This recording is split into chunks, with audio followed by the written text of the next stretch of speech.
नमस्कार मुझे स्वागत करुँच यूट्यूब चैनल भव्या ट्यूटोरियल को पे आज आम कौन पढ़ा देख तुम जीव विज्ञान बहिर प्रथम चैप्टर जो अच्छे जैव विविधता आज आम विषय डिटेल्स आलोचना करवा आउ तुम मैंने मन ध्यान देके चैप्टर टी शुणा आम गप भाया एक आलोचना करना पढ़ा ठीक अच्छे। तो चैप्टर ना कौन तुमने देख लो जैव विविधता जहाँ को आम इंग्लीश में कौन कहते पे ना बायोडाइवर्सिटी। ओके चलो देख प्रथम मुझे जहाँ कहूँ पे ध्यान देना मो कथा शुण बुझल ना देख एक जंगल हो बा एक समुद्र हो ता भितरे अति सूक्ष्म अणुजीवठार आरंभ करके छोट बड़ अनेक प्रकार उद्भिद प्राणी देखा मिलती ठीक ना। छोट बड़ जमी आम कह कौन छोट माछ देखुं बड़ तिमी देखुं बहुत सारा देखा पाँच राइट ना से भाया एपरी एक प्राकृतिक परिवेश जो आम जंगल कथा कहले यहपरी एक प्राकृतिक परिवेश आम कौन देखती ना अनेक प्रकार विभिन्न प्रकार जीवंकर जो एकत्र अवस्थिति को आमे कौन कहते पिला माने जैव विविधता बा विभिन्नता बोली कहा जाए। एतिक मन रहा बुझीगला तुम मानकर कौन मु कहली एबे आमे देखिबा मन करा जाऊ एटा हला तुम मानकर कौन ओके देख मन करा जाऊ एटा हला तुम मानकर समुद्रटी हैला।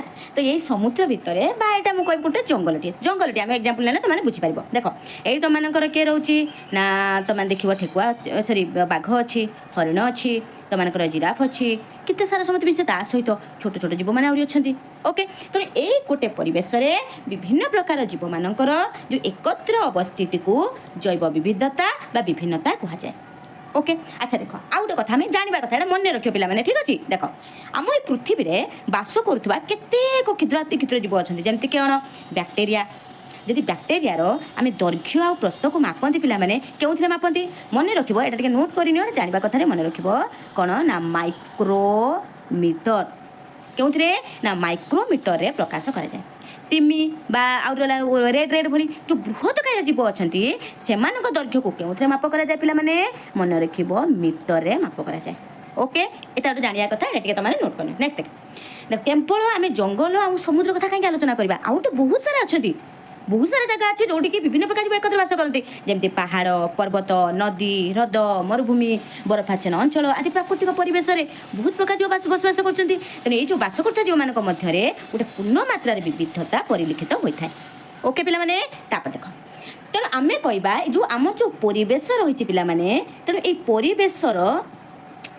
परिवेश ठीक अच्छे परिवेशर जो पार्थक्य जो गोटे प्राकृतिक परिवेश देखा जाउथिबा जीवगोष्ठीर जो विभिन्नता अन्य एक प्राकृतिक परिवेश जीवगोष्ठी विभिन्न माने जीवगोष्ठी भिन्न होता है। देख पिला माने मते कहिलो जो पहाड़ रे जो जीव माने रहउचंती तांकर जो विविधता अछि तांकर चाली चलणी से मानकर रहिबार शैली जेमिति अछि मते को जो समुद्र रे जो जीव माने अछंती से मानकर समान कोन जे पहाड़ जो रहिता जीव मानक सहित तांकर विविधता कोन समान अछि नाही तेणु जे जो जगह रहिला से अनुसार तार चाली चलणी तार जीवन शैली से अनुसार चलो एति पर्यंत बुझिला कि नहीं। तेणु मन रखिब जे कौन से प्राकृतिक परिवेश प्रकृतिर अनन्य विभिन्नता को लेकिन विभिन्न प्रकार जो जीव मानकर एकत्र सहवस्थान को जीव विविधता बा जैव विविधता बा ताको आउटे ना आमे दे परिबा कोन पिला माने जीव जगतर विविधता बोली कहा जाए। आउ थोड़ा कहते मन रखि सुन शुण जे कौनसी प्राकृतिक पर जे कौन प्राकृतिक पर पहाड़ हो ह्रद हो तुमर नदी हो जहाँ भी हो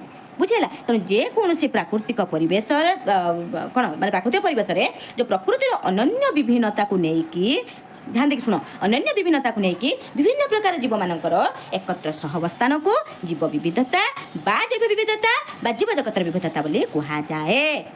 क्लियर तापर देख हजार हजार वर्षर जैव विवर्तन होती तुम जान आम पूर्वर जो मानक आम देखुले एवं आम से अनुसार आम जो देखुए सेमती कहबनी तेणु बहुत प्रकार परिवर्तन आम परिलक्षित देखुं राइट ना। तेणु हजार हजार वर्षर जो परिवर्तन होती जैव जो कौन माने जैव विवर्तन होती से जैव विवर्तन परिणाम स्वरूप जीव जगतर विविधता संभवपर हो पारी है। देख ये लिखा जाए देखिए पे जो कहली देख ये लिखा जाए कौन लिखा जाए पृथ्वी पृष्ठ थी असंख्य जीव मानक अनुध्यान कले जना जाए बैक्टेरिया आकार अति छोट या खाली आखिर देखा जाए तेणु दैर्घ्य प्रस्थ को माइक्रोमीटर रे प्रकाश करा जाए तेणु एक माइक्रोमीटर के 10⁻⁻⁶ मीटर। ओके तेणु बड़ बड़ गछ बड़ बड़ तिमी जो रहा से कहली मीटर एति पर्यंत आम तो जानीदे तापर कौ पर्यंत आम जाने पे देख एम यही मुझे तुमको कहूँ ध्यान देखना शुण जो जो मुझे पढ़ेबी से पेज तुम सामने मुझे रखी ठीक अच्छे।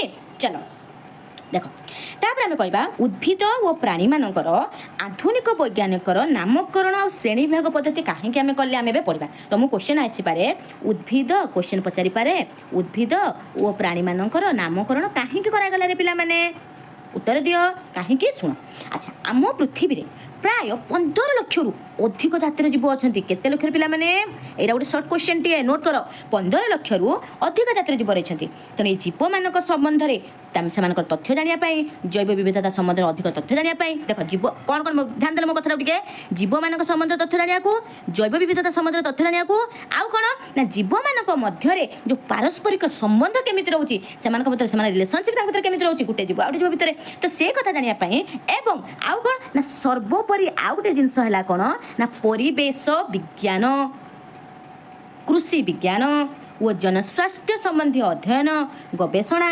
परिचालना और प्रयोग इत्यादि निमित्त जीव मानकर श्रेणी विभाग आवश्यकता रही है पॉइंट मैंने लिखिब निश्चय भाव पे बुझीगला तो जीव मान मध्य जो सामंजस्य कौन कौन गोटे जीवर आउटे जीव सहित सामंजस्य मांकड़टी कौन करुच्ची ना गोटे गचर आउटे गछ को डिया मारुची जिराफटी किंतु गोटे गचर आउटे गछ को डिया मारी पाऊनी से बेक को उठे दौर लंबा कर दौर डाल पत्र को खाई दौर बुझीपार ना तेणु एम भितर कौन सामंजस्य अच्छी आ पार्थक्य कौन किंतु सामंजस्य कौन रहा सामान कौन रहा ना मांकड़टीर गोटे लांच अच्छी आ जिराफटी आम देखा लांज अच्छी ना तो मैंने मत कमेंट कह तापर आम देखिले माकड़टी कौन अच्छी तार 4टा गोड़ अच्छी जिराफटीर 4टा गोड़ अच्छी नहीं देखा तेणु ये सब विचार को लेकिन गोटे सामंजस्य आ पार्थक्य आम देखा जाए कि आम देखिले आउ कौन देखिले बाघ देखिले बाघर 4टा गोड़ रही माकड़र के 4टा गोड़ रही तेणु ये सामान रही तेणु ये सामंजस्य पार्थक्य कौन माकड़टी गचर गछ को डेऊँची कितु बाघटी गचर गछ को डिया मार पार्छ कि नहीं तो मैंने मत कमेंट कर ठीक अच्छे किसी जिन तुमने कमेंट कले जानी तर किसी जिन सामंजस्य आउ कि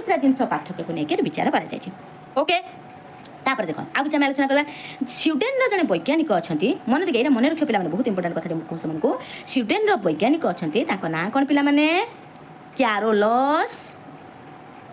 कैरोलस लिनियस ठीक अच्छे सी गोटे बही क्रिएट कले से बही ना कौन ना सिस्टेमा नेचुरे से पुस्तक प्रथमे उद्भिद और प्राणी मानू आधुनिक वैज्ञानिक नामकरण आ श्रेणी विभाग पद्धति संपर्क उपस्थापन करा मैंने देख जदि मुझे कहली मुझे कहली आम आम थोड़ा ओडिशा कथा कहबा ओडिशा आम कौन कहती जमी आम अच्छी संबर लिखा हो संबर जानछ कि आम जब बाहर कंट्री जाए बाहर माने राष्ट्र सॉरी ये राज्य को जाए संबर कहबा हूँ तो बुझी न पारती आम बाहर कंट्री को जाए संबर कहबा से बुझीपारे बुझिपारे कि नहीं आम गाई कहते आम गाई ये आम बाहर कंट्री गाई कह से बुझे तेणु से गोटे माने जीव को चिन्हवाई सेमती सब जगह चिन्ह पारे आम कंट्री हो आम दूसरा कंट्री गले से चिन्ह पारे कि आम राज्य छाड़ी आम गोटे ना कले आउट राज्य गले जानीपारे से विषय माने जमी समस्त जमी विषय जानीपारे आम कौन कहते से गोटे बही तैयार कले जहाँकि गोटे वैज्ञानिक नामकरण कले से वैज्ञानिक नामकरण आम कंट्री जो ना रूसरा कंट्री को गले से सेम ना ही रही जानीपारे हाँ यार कथा ही कहूँ ये लोकटा यार कथा कहूँ आम कौन बुझीपार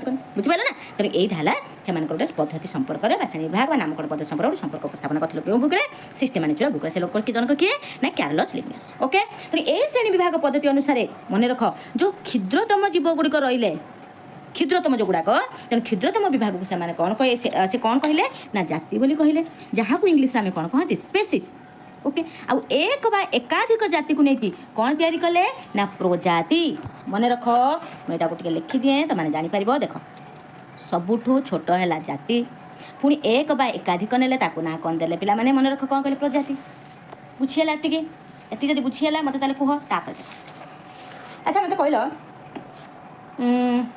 आम गाँव आम जो बिराड़ी देखुं बिराड़ी देख ना नहीं अच्छा बिराड़ी जातीय प्राणी सब बिराड़ी को आम प्राय तुम कौन बाघ बिराड़ी देखा कहते कि नहीं कहते अच्छा से जो मन रख से जो सिंह रहा बाघ रहा कलरीपत्रिया बाघ रहा बिराड़ी रहा ये सब पिला माने ये बिराड़ी जातीय प्राणी आमको जी कहली सिंह बाघ कलरीपत्रिया बाघ बिराड़ी इत्यादि क्यों प्रजाति अंतर्भुक्त हे पिला माने ये फेलोस प्रजाति मन सॉरी फेलोस कहली फेलिस प्रजाति ओके क्यों प्रजाति पिला माने फेलिस प्रजाति ओके तेणु एमानकर वैज्ञानिक यथाक्रम वैज्ञानिक ना यथाक्रम कौन हम जमी मन रख सिंहर कौन हम फेलिस लियो बाघर कौन हम फेलिस टाइग्रिस तेणु समस्त ना पूर्व कौन रहा फेलिस वाटी रहा देख पे समस्त जो आम वैज्ञानिक नामकरण कहले फेलिस तो आम जो बाहर कंट्री को आम फेलिस कहला मैंने बाहर कंट्री लोकटी बुझीज कि ये लोकटी कहूँ आमको बिराड़ी जातिर प्राणी किसी कौन ता ना कौन फेलिस लगा तापर आम लिओ जो कह टाइग्रिस जो कह कि पैराडाइस जो कह बुझीज आम क्या कथा कहते आम कह फेलिस लो सब जो सिंह कथा कहते फेलिस टाइग्रिस बाघ कथा कहते फेलिस पैराडाइस किए कलरापत्रिया बाघ राइट ना मन रहा धर आम कह कौन कह फेलिस डोमेस्टिका किए से बिराड़ी बुझीगला अच्छा तेणु वैज्ञानिक हाँ आउ गोटे कथा आम मनीष मान वैज्ञानिक नाम मन रखा इंपोर्टाट क्वेश्चन पे जो ये कहली ना एवं मन रखियो सर्ट क्वेश्चन आसी जाए तेणु मनीषर वैज्ञानिक नाम कौन पे होमोसापियंस मन रहा अच्छा सेहीपरि मन रख जमी मुझे प्राणी मान कथा कहली सेहीपरि उद्भिद मान नामकरण जमी कौन कौन आम देखा मन देखिए शुण आम कौ पेज पढ़ुं यहाँ पढ़ुं नाई देख ये देख सिस्टम लिखाई ओके देख उद्भिद मान सेमती कौन ना फाइकस बेंगालेनेसिस कहार एटा बर गछर नाम बर गछर नाम है कौन पिला माने फाइकस बेंगालेंसिस अश्वत्थ गछर नाम कौन फाइकस रिलीजियोसा है तो लिनियस यही नामकरण पद्धति को पिला माने कौन कुआगला द्विपद नामकरण पद्धति कहीं कुआगला कारण आम जो उपरोक्त प्राणी जो कहली प्राणी उद्भिद मानकर प्रत्येक नाम को आम लक्ष्य करा पे मुझे कहली फेलिस लिओ फेलिस टाइग्रिस फेलिस पैराडोस तुम रहा हूँ कौन आज जो कहली फाइकस बेंगालेंसिस जो फाइकस रिलीजियोसा समस्त को देख तुम देख समस्त नामटा केमी रही है पे दुई पद विशिष्ट समस्त नाम रही प्रथम जो पदटी रहा पे आम कौन कहती तेणु दुई पद मध्यरु प्रथम पदटी है प्रजाति जहाँ को इंग्लीश कौन कहते ना जीनस आ द्वितीय पदटी पिला माने कौन जोटा को आम कहते जाति ताको इंग्लीश कौन कहते ना स्पेसीस ओके तो प्रत्येक द्विपदी नाम को मन रखा गोटे इंपोर्टाट कथाटे इंग्राजी जो आम लिखती लिखला बेले जो प्रजातिर प्रथम अक्षरटी कैपिटल लेटर हम आ जातिर प्रथम अक्षरटी स्मॉल लेटर हम बुझीगला ना गोटे एग्जांपल देख तुम कहीदे देख धर मुझे कहली मुझे लिखी फाइकस बेंगालेनेसिस माने कहार बर गछर तेणु प्रथम रहा पे FICUS F T capital letter okay तापर आम देखा कौन कहले बेंगालेनेसिस तेणु बीटा रही सॉरी ये लोग हाथटा ये गला हाँ बेंगालेनेसिस BENGALENSIS देख बीटा रहा स्मॉल लेटर एक कथा मुझे कहली कि नहीं पे ओके चल तापर आम देखा तुम बुक कौटी से रही ये रही युवाक है अश्वत्थ गछ ये आम पढ़ुले यहाँ देखिपार ना चल तापर नेक्स्ट देखा आउ किसी कथा आम जानवा देख तापर आम देखा कौन जो श्रेणी विभाग आम श्रेणी विभाग जो कले क्यों आधार आम श्रेणी विभाग कले देख ख्रीष्टपूर्व 4th शताब्दी में अरिस्टोटल मन देख शुण ख्रीष्टपूर्व 4th शताब्दी में अरिस्टोटल प्राणी मानकर क्यों क्यों ऊपर ध्यान देखिए क्लासिफिकेशन कले बासस्थान उपर टिके नोट कर पे कौ जगार रोचंती बासस्थान उपर ध्यान देले मुख्यतः केमी कि भाव बासस्थान उपर कले ना जल स्थल और वायु को भित्ति कले माने क्यों क्यों जल रोचंती से कि स्थल रोचंती कि वायु रोचंती ताको भित्ति करके श्रेणी विभाग करथिले ताको भित्ति करके किछिटा भूल धारणा पर आधारित थिला जथा केमिति देख परिस्थान अनुଯାयी तिमी शार्क ऑक्टोपस प्रबाल आदि को जलचर ठारे श्रेणी विभाग करबा ओके आ कोन देखले तेणु जीवगोष्ठीर श्रेणी विभाग कला बेले पिला माने जीवगोष्ठीर मध्यरे थिबा सेमानकर आकार व्यवहार शारीरिक गठन किंबा कार्यधारार समानता बा पृथक कौन पृथक अच्छी से गुणी को साधारण लक्षण भाव में ग्रहण करा जाए बुझेगा ना देख मुझे कत मान कही दूसरी ध्यान दे जो अरिस्टोटल कौन कले से बासस्थान अनुजाई बासस्थान मुख्यतः जल स्थल वायु को भित्ति श्रेणी विभाग करते किसी भूल धारणा पर आधारित करदे आधारित था कौन ना जथा जमी कौन भूल धारणा पर जथा जमी परिस्थान अनुजाई तिमी शार्क ऑक्टोपस प्रबाल आदि जलचर श्रेणी विभाग करवा है खाली जलचर श्रेणी विभाग करदे आउ किसी गुण भी देखा दरकार बुझीपार ना धर प्रबालर ता गुण कौन रही तिमिर ता गुण कौन रही शार्कर तार गुण रही से भी देखा दरकार था तेणु जीवगोष्ठीर श्रेणी विभाग कला बेले जीवगोष्ठी मानक आकार व्यवहार से शारीरिक गठन कि कार्यधारार कौन समानता अच्छी मुझे कहली माकड़ आउ कथा कहली कौन समानता अच्छी कौन पृथक अच्छी से गुण गुड़ी साधारण भाव लक्षण कराए मैंने ग्रहण कराए कौन मान रही गुण या सहित आहरी किसी अंत संबंधित पिला अंत संबंधित कौन ना लक्षण द्वारा जीवगोष्ठी श्रेणी कराए बुझीगला आलोचना करें देख जमी मुझे कहि देख जो सुनिष्ठीय कोष पढ़ी तो मैंने ठीक अच्छे सुनिष्ठीय कोष कौन अच्छी यहाँ टे लिभेदबा आम पुणी लिखा सुनिष्ठीय कोष कोष अंगिका देख कोष अंगिका न्यष्टि ये सब अच्छी अच्छे ना जहाद्वारा जो बहुकोशी जीव मानकर विभिन्न कोशी प्रक्रिया अलग अलग भाव कार्य कर देख मुझे कहली मो नाक कौन कौन काम कर शुंघिया काम कर मो जीभ काम कौन कर टेस्ट नौ मो स्किन काम को कौन कर काम पे फिल करुच्ची बुझिपारे ना तेणु से कौन अलग अलग काम कर ठीक ना से किंतु प्राक निष्ठीय कोषर पे एक संगठित निष्ठि न थाए प्राक निष्ठीय जो मैंने रही से संगठित निष्ठि न थाए ओके एवं सही कोषर जो विभिन्न क्रिया गुड़िक पे सुनिष्ठीय कोष गुड़िक अलग भाव में कार्य करें तेणु ये जो न्यष्टियुक्त कोष सुसंगठित जीव जगतर यदि श्रेणी विभाग एक विशेष भाव लक्षण भाव कार्य करता है यदि आम नेष्टियुक्त कोष सुसंगठित जीव जो मैंने रही से श्रेणी विभाग जो नेष्टियुक्त अच्छी मैंने सब अंगिका गुड़िक रहा से जो मैंने सुसंगठित रही मैंने जीव जगत रही गोटे लक्ष्य विशेष लक्ष्य भाव कार्य कर अच्छा जदि आम उद्भिद कथा आलोचना करवा पे देख उद्भिद केतक जीव कौन करते निज शरीर जो उद्भिद मान रही से कौन करते मैंने निज शरीर खाद्य प्रस्तुत कर बेले आम जो प्राणी मैंने रही से कौन निज शरीर से खाद्य प्रस्तुत करपारती आम मैंने खाद्यपाई से जो क्या उद्भिद पर निर्भर कर बुझेगा कि नहीं तेणु आम कह जदि आम विषय आलोचना करवा तेणु उद्भिद निज शरीर खाद्य प्रस्तुत कर बेले प्राणी मैंने अन्य खाद्य ग्रहण करके बढ़ती तेणु ये जो दुई गोष्ठी रहा कौ दुई गोष्ठी गोटे है प्राणी आ गोटे रहा तुम मानकर कौन उद्भिद है प्राणी आ उद्भिद ये जो दुई गोष्ठी रही तेणु दुई गोष्ठी जो जीव मान रही से मध्य शरीर ढांचा माने विशेष पार्थक्य देखागला तेणु जो शरीर संगठन को जीव जगतर श्रेणी विभाग एक विशेष लक्षण भाव ग्रहण करागला तेणु आम शरीर में कौन अच्छी हाथ नाक पाटी ये सब रही उद्भिद शरीर कौन अच्छी डाल पत्र फूल फल ये सब अच्छी ओके चल एबे आमे पढ़िबा ए जो श्रेणी भाग तुम बही गति जाओ चलो देखा बहीर कौट अच्छी से देख ये यहाँ देख पे मैंने तुम बहीर जो गुड़ाक अच्छी मुझे सेगुड़ा ही पढ़ाऊँगी जदि किसी बुझार प्रोब्लेम हुए मत जनइब है देख आम भी देखा जो श्रेणी भार पदानुक्रम देखा देख एक बा एकाधिक जातिर समाहार पे पूर्व कहली एक बा एकाधिक जातिर समाहार कौन सृष्टि होती प्रजाति एक बा एकाधिक प्रजातिर समाहार कौन सृष्टि है वंश एक बा एकाधिक वंशर समाहार कौन सृष्टि होती वर्ग एक बा एकाधिक तो मानकर वर्गर समाहार कौन सृष्टि है श्रेणी केतेक श्रेणीर समाहार कौन सृष्टि होती पर्व ठीक अच्छे तेनाली विभिन्न पर्वर समाहार प्राणी जगत बा मैंने कहवा वो उद्भिद जगत गठित होती ओके तेणु आउ थे कह जाति तलू जब आम आसवा जाति प्रजाति ठीक अच्छे वंश वर्ग देख जाति प्रलगित प्रजाति यहाँ मन रही ब वंश वर्ग मन रही मझे पशिगला कौन श्रेणी पर्व वर्ग वंश वर्ग श्रेणी पर्व उद्भिद जगत प्राणी जगत जगत जगत उपर रहा उद्भिद जेहतु आम खाया दूसरे ये कर मन रखिए उद्भिद जगत प्राणी जगत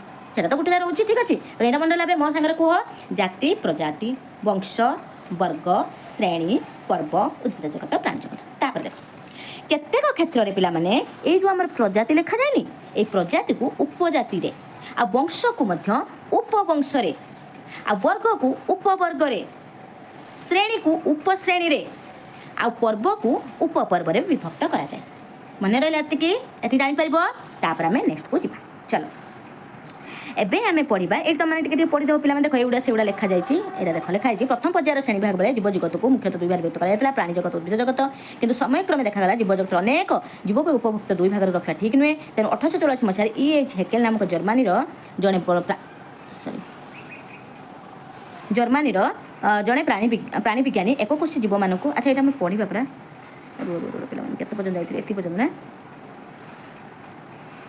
गोटे मिनट हाँ अच्छा अच्छा यहाँ मुझे कहि है एति पर्यटन आम जानिदे ना पे जीव जगत श्रेणी प्रदान कर एवं मुझे कहूँ ध्यान देख शुणा ठीक अच्छे ध्यान मुझे कहूँ शुण देख मुझे ये अच्छे से तुमको कहीदेली एवं आम यहाँ पढ़ा मुझे तुमको कहूँ पूरा डिटेल्स ध्यान देख शुण देख 5 जगत विशिष्ट वर्गीकरण पद्धति जीव जगत मानकर श्रेणी विभाग आम पढ़ा देख प्रथम अवस्था पे जीव जगत को मुख्यतः दुई भाग व्यक्त कराइला जोटा कि तुम बही लिखा जाए ठीक अच्छे कौन ना गोटे है प्राणी जगत आउ गोटे है उद्भिद जगत किंतु परवर्ती समय जोटा कि केबे 1884 मसीह जो एककोशी जीव मान को क्या नाम नामित करागला ना प्रोटिस्टा नाम नामकरण करागला बुझीगला कि 1884 मसीह एककोशी जीव मान को प्रोटिस्टा नाम ঠিক ଅଛି। ତାପରେ ଆମେ ଦେଖ କ'ଣ ଲେଖାଛି, ପ୍ରୋଟିଷ୍ଟା ନାମକ ଅନ୍ୟ ଏକ ଭାଗର ଅନ୍ତର୍ଭୁକ୍ତ କରି ପୁଣି 3 ଜଗତ ଶ୍ରେଣୀ ଭାଗ ପ୍ରସ୍ତାବ ଦେଇଦେଲେ। ଫାଷ୍ଟ ଥିଲା, ମନେ ଦିଅ, ଫାଷ୍ଟ ଥିଲା କେତେଟା? 2ଟା। ଗୋଟେ ହେଲା ପ୍ରାଣୀ, ଆଉ ଗୋଟେ ହେଲା କ'ଣ? ଉଦ୍ଭିଦ। ପୁଣି 1844 ମସିହାରେ ଏକକୋଷୀ ଜୀବମାନଙ୍କୁ ନା କ'ଣ ଦେଇଦେଲେ? ତା ନା ପ୍ରୋଟିଷ୍ଟା ଦେଇଦେଲେ। ଦେଇଦେଇ ଟୋଟାଲି କେତେ ଭାଗ କରିଦେଲେ ବର୍ତ୍ତମାନ? 3। ମନେ ରହିଲା ଏତିକି? ଓକେ। ତାପରେ କ'ଣ ହେଲା ଦେଖ, ପୁଣି 1959 ମସିହାରେ, କେତେ ମସିହା ପିଲାମାନେ? 1959 ମସିହାରେ ଆଉ 2ଟି ଭାଗ କରାଗଲା। କ'ଣ? ମୋନେରା ଓ ଫଞ୍ଜାଇ ଅନ୍ତର୍ଭୁକ୍ତ କରିଦିଆଗଲା। କରିକି ବର୍ତ୍ତମାନ 3 ଥିଲା ଫାଷ୍ଟ, ଏବେ ହେଇଗଲା କେତେଟା? 5 ହେଇଗଲା। ମନେ ରହିଲା କି ନାହିଁ? କ'ଣ କ'ଣ ଆଉ ଥରେ କହିଦେବା। ପ୍ରୋଟିଷ୍ଟା ପ୍ରଥମେ କ'ଣ ଥିଲା ପିଲାମାନେ? ତମାନଙ୍କର ପ୍ରାଣୀ ଜଗତ, ଉଦ୍ଭିଦ ଜଗତ। ତାପରେ ଆରମ୍ଭ କରିଦେଲେ, ତାପରେ କ'ଣ ଆଡ଼୍ କଲେ? ପ୍ରୋଟିଷ୍ଟା। ତାପରେ ଆଡ଼୍ କ'ଣ କଲେ? ମୋନେରା ଓ ଫଞ୍ଜାଇ। ଓକେ। ତେଣୁ ବର୍ତ୍ତମାନ ମୁଁ ଯଦି କହିବି ପିଲାମାନେ, ଆମେ ଏବେ ଯଦି ପଢ଼ିବା କ'ଣ କ'ଣ ରହିଲା ମୂଳରୁ ଦେଖିବା। ମୋନେରା, ପ୍ରୋଟିଷ୍ଟା, ଫଞ୍ଜାଇ, ପ୍ଲାଣ୍ଟି ଓ ଆନିମାଲିଆ। ଓକେ। ତୁମ ବୁକ୍ରେ ଚାଲ ଚିତ୍ରରେଖାକୁ ଟିକେ ଦେଖିଦେବା। ଏଇଟା এই চিত্ররেখাକୁ ଦେଖ ପିଲାମାନେ।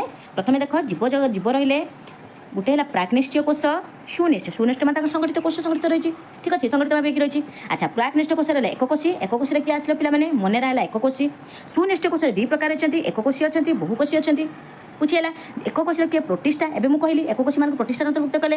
ବୁଝିହେଲା? ଆଚ୍ଛା, ଯେଉଁ ରହିଲା ଆଉ କିଏ? ବହୁକୋଷୀୟ ରହିଲେ। ବହୁକୋଷୀୟରେ ପୁଣି କୋଷ ଭିତ୍ତି, ଯେମିତି ଆମେ ପ୍ରାଣୀମାନେ ରହିଲେ, ଆମମାନଙ୍କର କୋଷ ଭିତ୍ତି ଅଛି କି ନାହିଁ? କୋଷ ଭିତ୍ତି କେଉଁମାନଙ୍କର ଅଛି? ଉଦ୍ଭିଦମାନଙ୍କର ଅଛି। ତେଣୁ କୋଷ ଭିତ୍ତି ବିଶିଷ୍ଟ। ଆଉ କିଛି ରହିଲେ କୋଷ ଭିତ୍ତି ବିହୀନ। କୋଷ ଭିତ୍ତି ବିହୀନ କେଉଁମାନେ? ଆନିମାଲିଆ। ଆଚ୍ଛା, କୋଷ ଭିତ୍ତି ବିଶିଷ୍ଟ କେଉଁମାନେ? ପ୍ଲାଣ୍ଟ ରହିଲେ। ଆଉ ଜଣେ ରହିଲେ କ'ଣ ନା? ଫଞ୍ଜି।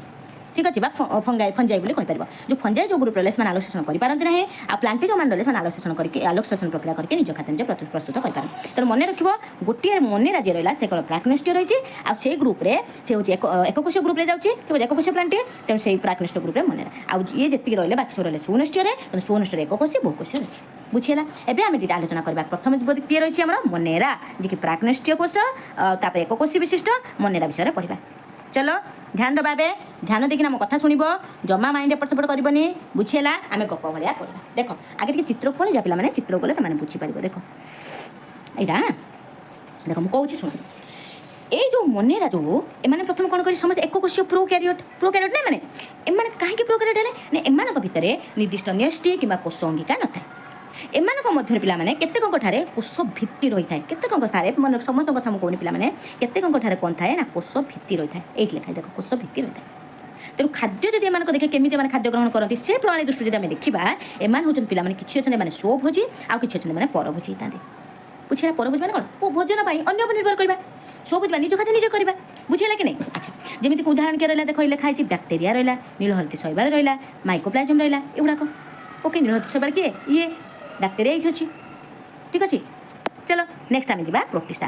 या विषय पे डिटेल्स तुमको जन दिखती बैक्टेरिया नीलहळदी शैवाल एम कौन अच्छी केमी कौन करते कि तुमको बुक्रे जेहतु ना आम टाइम वेस्ट करवानी। जी तुम बुक अच्छे से पढ़ा। बुझीपार ना पे जब मुझे बर्तमान से भर आलोचना भी करी टाइम तो जीव से किसी ना कि ना ना बेकार खाली तुम ये भी हम तब तुम भिडियो भी बहुत लेंदी हो। बुझीपार ना? अच्छा कहले पे जब तुम क्लास भल लगुता है बुझी होता है कि हेल्पफुल होता है गोटे लाइक बटन दबाई किसी असुविधा अच्छी कि ना ना तो मैम को ये तो करें ना मैम को भी मोटिवेशन मिले जहाँ मो पे बुझीपार हेल्पफुल होती निहती मैं भिडियो भी तुम आनीपारि। चल जो प्रोटिस्टा पाखक ठीक से एग्जाम्पल को आम पढ़ा। प्रोटिस्टा देख प्रोटिस्टार सबुठ बेस्ट एग्जाम्पल किए पे देख एमिबा। ओके, मुझे कहली प्रोटिस्टा कौ ग्रुप आसो सुनिश्चय कही ना टी पूर्व। अच्छा, तो सुनिश्चय माने ये कि एककोषीय यूकैरियोट बा सुनिश्चय माने एमानकर पिला माने न्यष्टि कौन न्यष्टि कोषंगिका सिलिया बा फ्लाजेला कि कूटपाद परी चलन अंगिका थाए। मन रखिए जो कूटपाद मुझे कहली पे ये कूटपाद द्वारा एम गोटे जगार अन्य जगह को मुवमेंट करपारती है। आम शरीर में सिलिया बा फ्लाजेला थाए। बुझीगला? एमानकर न्यष्टि कोष अंगिका सब रही। आने पे 2 प्रकार होता है, गोटे स्वभोजी होता परभोजी होता। तेणु एम उदाहरण कौन कौन? एककोषीय शैवाल, डायेटम, पारामाइसम, एमिबा, प्लाज्मोडियम आदि प्रोटोजोआ गुड़िक। तापर आम क्या पाखक जा नेक्स्ट क्या पाखक जा पे किए फंजाई जा फंजाई पाखक। चलो आम ए पढ़ा कौटे गला तो मानकर। ओके देख चित्र को पलैबा। फंजार सब बेस्ट एग्जाम्पल किए पे छतु। ओके चलो एम पे कबक बोली कहुए। मन रखा एम कौन कहुए? कबक कहुए। एम परभोजी होता एम पचासड़ा उद्भिद और प्राणी उपर निर्भर कर बंचती। एम कौन कहुए? मृतभोजी बोली कहुए। ओके अच्छा, उदाहरण कौन देख आस्परजिलस, पेन्सिलियम, छतु। ओके अच्छा देख आ कौन ना एककोषीय ईस्ट यही फंजाई श्रेणी अंतर्भुक्त। बुझीपाल ना नहीं? आ बहुकोषीय छतु भी ये अंतर्भुक्त। ହେଲା। ତେଣୁ ଆଉ ଗୋଟେ କଥା ମନେ ରଖିବ ପିଲାମାନେ, କେତେକ ଫଞ୍ଜାଇ ଓ ଆଲଜି ଫଞ୍ଜାଇ କାହା ସହିତ ମିଶିକି ଆଲଜି ସହ ମିଶିକି ଏକାଠି ବାସ କରୁଥିବାର ଦେଖାଯାଏ। ମନେ ରଖିବ, ଏଇ ଯେଉଁ ଫଞ୍ଜାଇ ଶ୍ରେଣୀର ଯେଉଁ ରହିଲେ ଫଞ୍ଜାଇ ଆଉ କ'ଣ ନା ଆଲଜିକୁ ଆମେ କ'ଣ କହନ୍ତି ଶୈବାଳ ବୋଲି କହନ୍ତି ନା। ତେଣୁ ସେମାନେ ଏକତ୍ର ବାସ କରୁଥିବାର ଦେଖାଯାଏ। ତେଣୁ ଏଇ ଯେଉଁ ଆଲଜି ଓ ଫଞ୍ଜାଇ ଏକାଠି ବାସ କରୁଥିବାରୁ ଏମାନଙ୍କର ଯେଉଁ ଜୀବନଯାପନ ପ୍ରଣାଳୀକୁ କ'ଣ କୁହାଯାଏ? ତାହେଲେ ଆମେ ତମାନେ ଆଚ୍ଛା ମନେ ରଖିବ କେମିତି ଦେଖ, ତମେ ଛୋଟବେଳେ ଖେଳିଛ ନା ପିଲାମାନେ ସାହାଯ୍ୟକାରୀ କ୍ରିୟା ଖେଳିଥିବ।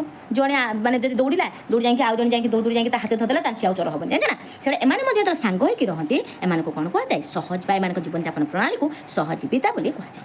ଏମାନେ କେଉଁଠି ଦେଖାଯାଆନ୍ତି? ଗଛର ଗଣ୍ଡି ଉପରେ ଦେଖାଯାଆନ୍ତି। ଧର ଗଛଟା ରହିଲା, ତାର ଗଛର ଗଣ୍ଡି ଉପରେ ଦେଖାଯାଆନ୍ତି। ଆଉ କେଉଁଠି ଦେଖାଯାଆନ୍ତି? ମାନେ ପଥର ଉପରେ ଦେଖାଯାଆନ୍ତି। ଠିକ୍ ଅଛି। ତେଣୁ ଏମାନେ କେଉଁ ଭାବରେ ପରିଚିତ?